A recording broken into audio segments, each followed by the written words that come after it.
wish to give the world, the humans, a very important spiritual truth, a controversial spiritual truth. But it's very important to have this message conveyed. The company of the gods and goddesses. Let's use the conception that's more common. God does not seek to be adored or worshipped. The reason why humans have such a hard time realizing their divinity is because they are misattributing to God what belongs to their low-level base selves. A good example of this is the fact the crassest human beings seek to be adored as great leaders. They seek to be venerated. Some become insane and they seek to be worshipped.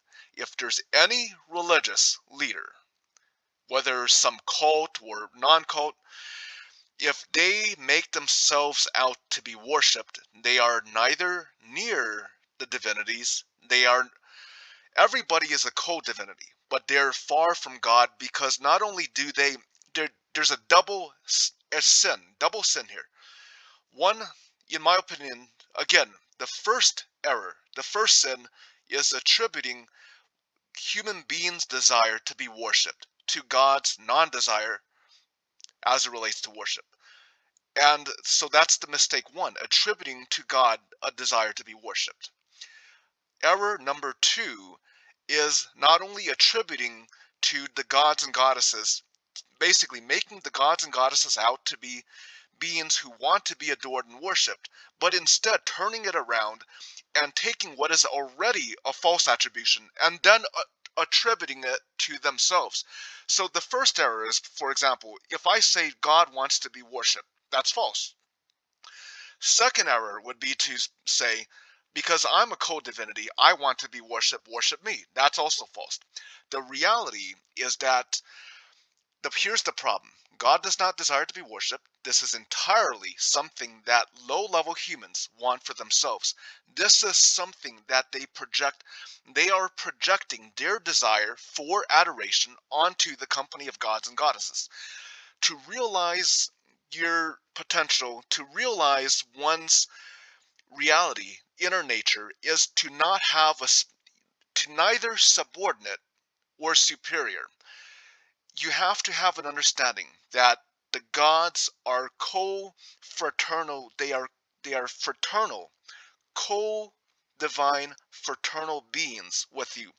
When you realize your nature not as a superior, not as an inferior, not as a slave, not as a master, when you realize your co-fraternal walk with the company of the gods and goddesses, you will then you're going to elevate yourself by not committing the error of worship or attributing this false idea of worship onto yourself. That would be even more false. So as we said, the bird is a god. Okay, but the bird. So when you look at nature, you see the bird is kami. But maybe you can do trigonometry, maybe you can do algebra, maybe you can do quadratic equations, and the bird cannot.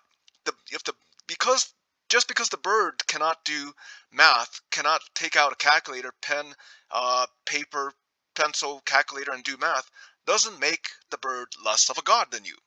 And likewise, as the bird relates to you as a human god, the bird is not a superior God, is not a lesser god. And as you relate to higher gods, even the highest of the highest gods, it is not one of superior, inferior. Stop worshiping and start understanding the fraternal coexistence. And that way, you will realize your eternal coexistence in friendship with the gods and goddesses, who are not your inferior, who are not your superior, and vice versa. And that is the secret of the truth of the gods and goddesses.